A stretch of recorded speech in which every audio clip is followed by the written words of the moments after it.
Main influence on behavior. Introduction to Psychology Unit 5. Introduction. Every behavior begins with biology. Our behaviors, as well as our thoughts and feelings, are produced by the actions of our brains, nerves, muscles, and glands. Our body is controlled by an information highway known as the nervous system, a collection of hundreds of billions of specialized and interconnected cells through which messages are sent between the brain and the rest of the body. The nervous system consists of the central nervous system, CNS, made up of the brain and the spinal cord, and the peripheral nervous system, PNs, the neurons that link the CNS to our skin, muscles, and glands. Our behavior is also influenced in large part by the endocrine system, the chemical regulator of the body that consists of glands that secrete hormones. In short, our biology influences important human behaviors, including our mental and physical health, our reactions to drugs, as well as our aggressive responses and our perceptions of other people. The neuron, the building block of the nervous system. The nervous system is composed of more than 100 billion cells known as neurons. A neuron is a cell in the nervous system whose function it is to receive and transmit information. As you can see in this figure, components of the neuron. Neurons are made up of three major parts: a cell body, or soma, which contains the nucleus of the cell and keeps the cell alive; a branching tree-like fiber known as the dendrite, which collects information from other cells and sends the information to the soma; and a long, segmented fiber known as the axon, which transmits information away from the cell body toward other neurons or to the muscles and glands. Some neurons have hundreds or even thousands of dendrites, and these dendrites may themselves be branched to allow the cell to receive information from thousands of other cells. The axons are also specialized, and some, such as those that send messages from the spinal cord to the muscles in the hands or feet, may be very long, even up to several feet in length. To improve the speed of their communication, and to keep their electrical charges from shorting out with other neurons, axons are often surrounded by a myelin sheath. The myelin sheath is a layer of fatty tissue surrounding the axon of a neuron that both acts as an insulator and allows faster transmission of the electrical signal. Axons branch out toward their ends, and at the tip of each branch is a terminal button. Neurons communicate using electricity and chemicals. The nervous system operates using an electrochemical process. An electrical charge moves through the neuron itself, and chemicals are used to transmit information between neurons. Within the neuron, when a signal is received by the dendrites, is it transmitted to the soma in the form of an electrical signal, and, if the signal is strong enough, it may then be passed on to the axon and then to the terminal buttons. If the signal reaches the terminal buttons, they are signaled to emit chemicals known as neurotransmitters, which communicate with other neurons across the spaces between the cells, known as synapses. The electrical signal moves through the neuron as a result of changes in the electrical charge of the axon. Normally, the axon remains in the resting potential, a state in which the interior of the neuron contains a greater number of negatively charged ions than does the area outside the cell. The change in electrical charge that occurs in a neuron when a nerve impulse is transmitted is known as the action potential. Once the action potential occurs, the number of positive ions exceeds the number of negative ions in this segment, and the segment temporarily becomes positively charged. The axon is segmented by a series of breaks between the sausage-like segments of the myelin sheath. Each of these gaps is a node of Ranvier. The electrical charge moves down the axon from segment to segment, in a set of small jumps, moving from node to node. When the action potential occurs in the first segment of the axon, it quickly creates a similar change in the next segment, which then stimulates the next segment, and so forth. As the positive electrical impulse continues all the way down to the end of the axon. As each new segment becomes positive, the membrane in the prior segment closes up again, and the segment returns to its negative resting potential. In this way, the action potential is transmitted along the axon, toward the terminal buttons. The entire response along the length of the axon is very fast. It can happen up to 1,000 times each second. Take note. The sheath wraps around the axon but also leaves small gaps called the nodes of Ranvier. The action potential jumps from node to node as it travels down the axon. An important aspect of the action potential is that it operates in an all or none law. This means that the neuron either fires completely, such that the action potential moves all the way down the axon, or it does not fire at all. Thus, neurons can provide more energy to the neurons down the line by firing faster but not by firing more strongly. Furthermore, the neuron is prevented from repeated firing by the presence of a refractory period. A brief time after the firing of the axon in which the axon cannot fire again because the neuron has not yet returned to its resting potential. Neurotransmitters, the body's chemical messengers. Not only do the neural signals travel via electrical charges within the neuron, but they also travel via chemical transmission between the neurons. Neurons are separated by junction areas known as synapses, areas where the terminal buttons at the end of the axon of one neuron nearly, but don't quite touch the dendrites of another. The synapses provide a remarkable function because they allow each axon to communicate with many dendrites and neighboring cells. When the electrical impulse from the action potential reaches the end of the axon, it signals the terminal buttons to release neurotransmitters into the synapse. A neurotransmitter is a chemical that relays signals across the synapses between neurons. Neurotransmitters travel across the synaptic space between the terminal button of one neuron and the dendrites of other neurons, where they bind to the dendrites in the neighboring neurons. Furthermore, different terminal buttons release different neurotransmitters, and different dendrites are particularly sensitive to different neurotransmitters. The dendrites will admit the neurotransmitters only if they are the right shape to fit in the receptor sites on the receiving neuron. For this reason, the receptor sites and neurotransmitters are often compared to a lock and key. When neurotransmitters are accepted by the receptors on the receiving neurons, their effect may be either excitatory, i.e., they make the cell more likely to fire, or inhibitory, i.e., they make the cell less likely to fire. Furthermore, if the receiving neuron is able to accept more than one neurotransmitter, then it will be influenced by the excitatory and inhibitory processes of each.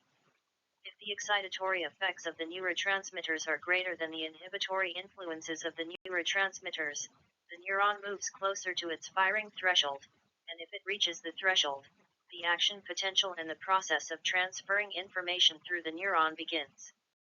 Neurotransmitters that are not accepted by the receptor sites must be removed from the synapse in order for the next potential stimulation of the neuron to happen. This process occurs in part through the breaking down of the neurotransmitters by enzymes, and in part through reuptake, a process in which neurotransmitters that are in the synapse are reabsorbed into the transmitting terminal buttons, ready to again be released after the neuron fires. More than 100 chemical substances produced in the body have been identified as neurotransmitters, and these substances have a wide and profound effect on emotion, cognition, and behavior. Neurotransmitters regulate our appetite, our memory, our emotions, as well as our muscle action and movement. And as you can see in Table 3.1, the major neurotransmitters and their functions. Some neurotransmitters are also associated with psychological and physical diseases. 1-acetylcholine, ACH. It is a common neurotransmitter used in the spinal cord and motor neurons to stimulate muscle contractions. It's also used in the brain to regulate memory, sleeping, and dreaming. Note: Alzheimer's disease is associated with an aggressive form of acetylcholine. Nicotine is an agonist that acts like acetylcholine. Dopamine. It is involved in movement, motivation, and emotion. Dopamine produces feelings of pleasure when released by the brain's reward system, and it's also involved in learning. Schizophrenia is linked to increases in dopamine, whereas Parkinson's disease is linked to reductions in dopamine, and dopamine agonists may be used to treat it. Endorphins. It is released in response to behaviors such as vigorous exercise, orgasm, and eating spicy foods. Endorphins are natural pain relievers. They are related to the compounds found in drugs such as opium, morphine, and heroin. The release of endorphins creates the runner's high that is experienced after intense physical exertion. GABA, gamma-aminobutyric acid. This is the major inhibitory neurotransmitter in the brain. A lack of GABA can lead to involuntary motor actions, including tremors and seizures. Alcohol stimulates the release of GABA, which inhibits the nervous system and makes us feel drunk. Low levels of GABA can produce anxiety, and GABA agonists, tranquilizers, are used to reduce anxiety. Glutamate. It is the most common neurotransmitter. It's released in more than 90% of the brain's synapses. Glutamate is found in the food additive message, monosodium glutamate. Excess glutamate can cause overstimulation, migraines, and seizures. Serotonin. It is the neurotransmitter involved in many functions, including mood, appetite, sleep, and aggression. Low levels of serotonin are associated with depression, and some drugs designed to treat depression, known as selective serotonin reuptake inhibitors, or SSRIs, serve to prevent their reuptake. Drugs that we might ingest either for medical reasons or recreation influence our thoughts, feelings, and behavior. An agonist drug is a drug that has chemical properties similar to a particular neurotransmitter and thus mimics the effects of the neurotransmitter. When an agonist is ingested, it binds to the receptor sites in the dendrites to excite the neuron, acting as if more of the neurotransmitter had been present. As an example, cocaine is an agonist for the neurotransmitter dopamine. Because dopamine produces feelings of pleasure when it is released by neurons, cocaine creates similar feelings when it is ingested. An antagonist is a drug that reduces or stops the normal effects of a neurotransmitter. When an antagonist is ingested, it binds to the receptor sites in the dendrite, thereby blocking the neurotransmitter. As an example, the poison cocaine is an antagonist for the neurotransmitter acetylcholine. When the poison enters the brain, it binds to the dendrites, stops communication among the neurons, and usually causes death.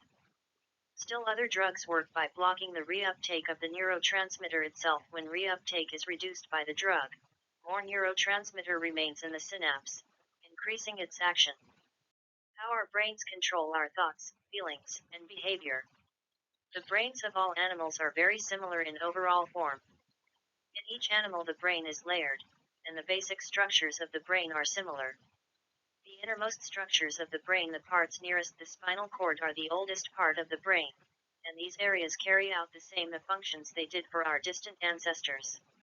The old brain regulates basic survival functions, such as breathing, moving, resting, and feeding, and creates our experiences of emotion. Mammals, including humans, have developed further brain layers that provide more advanced functions, for instance, better memory, more sophisticated social interactions, and the ability to experience emotions. The major structures in the human brain. Humans have a very large and highly developed outer layer known as the cerebral cortex, which makes us particularly adept at these processes.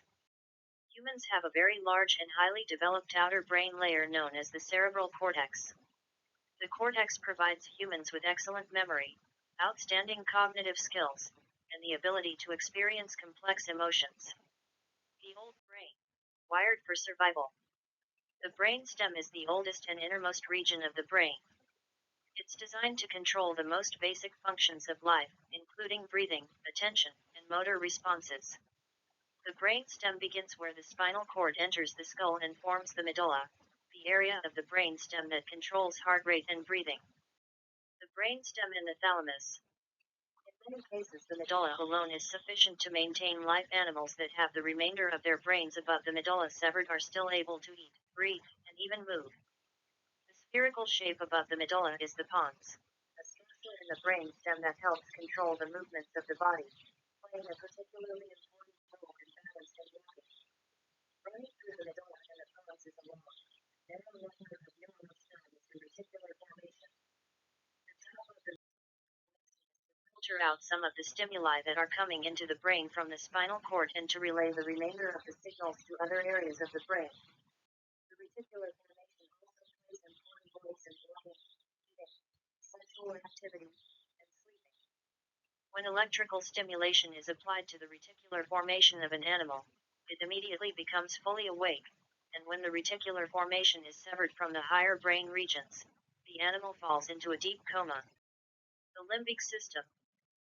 The brainstem is an extension of the spinal cord, including the medulla, the pons, the thalamus, and the reticular formation. Above the brainstem are other parts of the old brain that also are involved in the processing of behavior and emotions. See the next figure 3.9 in the limbic system.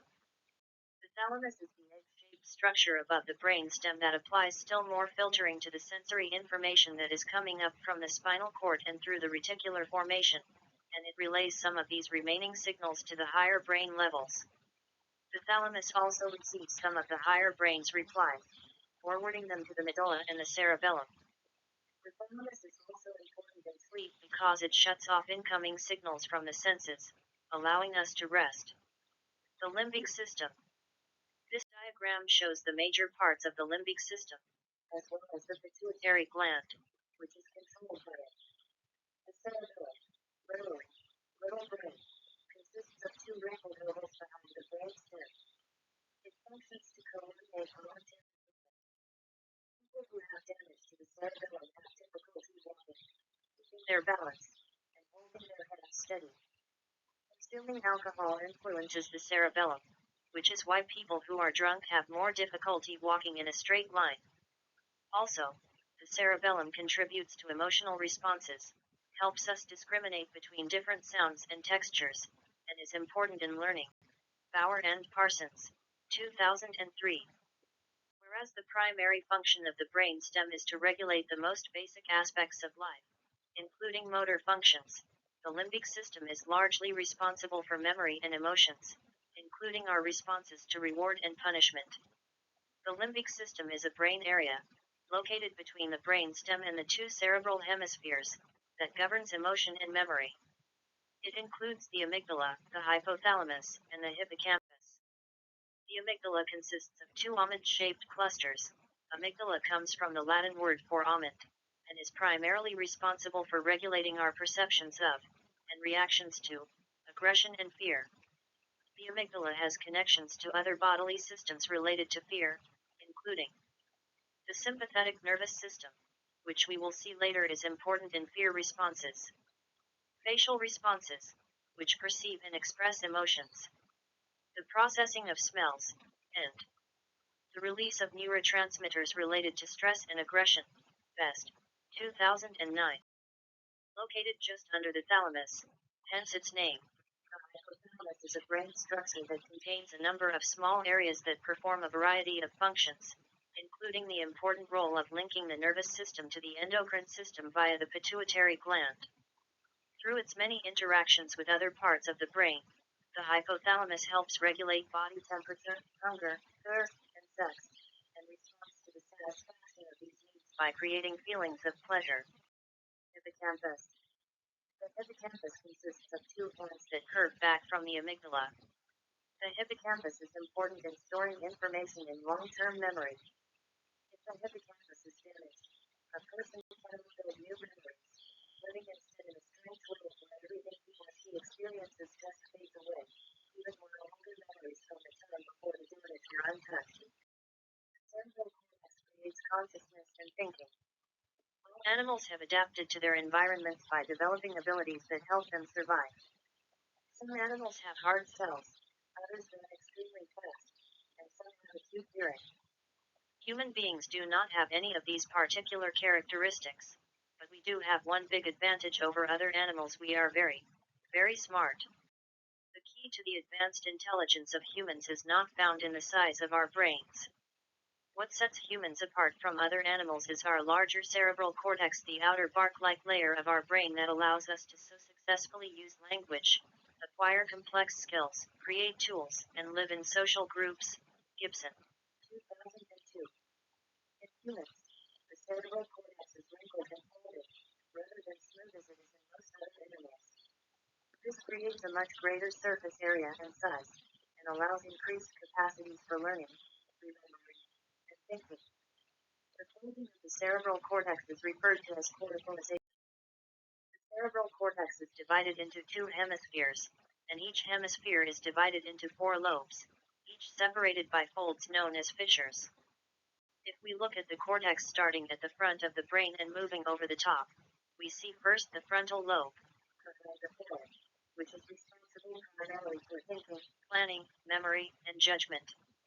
Following the frontal lobe is the parietal lobe, which extends from the middle to the back of the skull and which is responsible primarily for processing information about touch. Then comes the occipital lobe, at the very back of the skull, which processes visual information.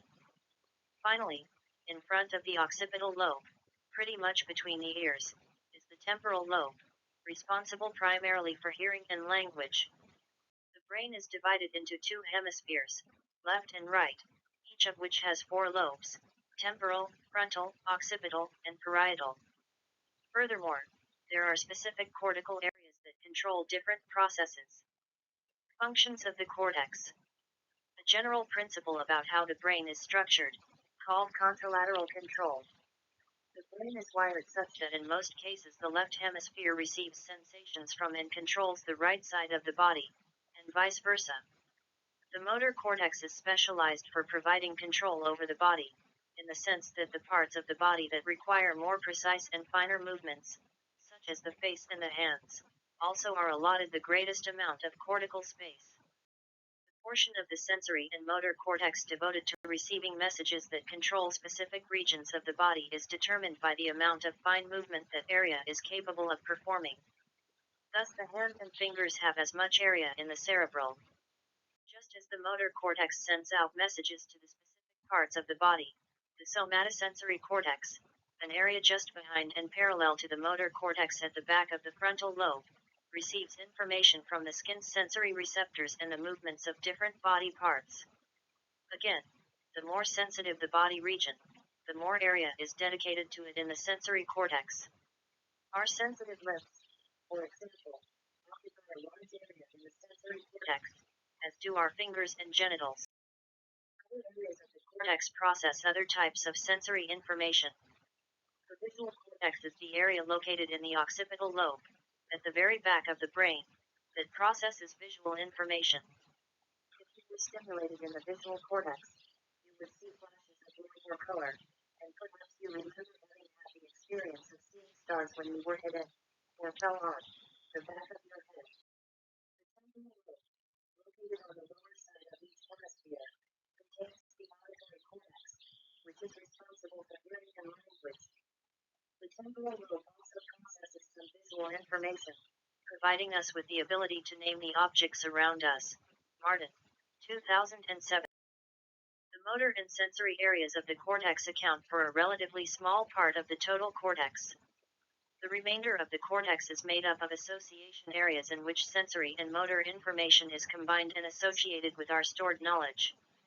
These association areas are the places in the brain that are responsible for most of the things that make human beings seem human. The association areas are involved in higher mental functions, such as learning, thinking, planning, judging, moral reflecting, figuring, and spatial reasoning. The brain is flexible, neuroplasticity. The control of some specific bodily functions, such as movement, vision, and hearing, is performed in specified areas of the cortex, and if these areas are damaged, the individual will likely lose the ability to perform the corresponding function. For instance, if an infant suffers damage to facial recognition areas in the temporal lobe, it is likely that he or she will never be able to recognize faces. Vera, Rabinovitz, Quinn, and Blue, 2000. On the other hand, the brain is not divided up in an entirely rigid way. The brain's neurons have a remarkable capacity to reorganize and expand themselves to carry out particular functions in response to the needs of the organism, and to repair damage. As a result, the brain constantly creates new neural communication routes and rewires existing ones. Neuroplasticity refers to the brain's ability to change its structure and function in response to experience or damage. Neuroplasticity enables us to learn and remember new things and adjust to new experiences.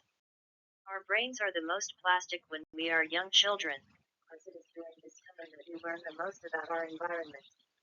On the other hand, neuroplasticity continues to be observed even in adults. The principles of neuroplasticity help us understand how our brains develop to reflect our experiences. For instance, accomplished musicians have a larger auditory cortex compared with the general population, Bengtson et al. 2005, and also require less neural activity to move their fingers over the keys than do novices, Hunt, Alton-Muller and Jank, 2002. These observations reflect the changes in the brain that follow our experiences. Plasticity is also observed when there is damage to the brain or to parts of the body that are represented in the motor and sensory cortexes. When a tumor in the left hemisphere of the brain impairs language, the right hemisphere will begin to compensate to help the person recover the ability to speak. 2006. And if a person loses a finger, the area of the sensory cortex that previously received information from the missing finger will begin to receive input from adjacent fingers, causing the remaining digits to become more sensitive to touch. Fox, 1984. Although neurons cannot repair or regenerate themselves as skin or blood vessels can, new evidence suggests that the brain can engage in neurogenesis, i.e. forming of new neurons. These new neurons originate deep in the brain and may then migrate to other brain areas where they form new connections with other neurons. Gould, 2007. This leaves open the possibility that someday scientists might be able to rebuild damaged brains by creating drugs that help grow neurons. End of presentation. Thanks for your attention. See you next time.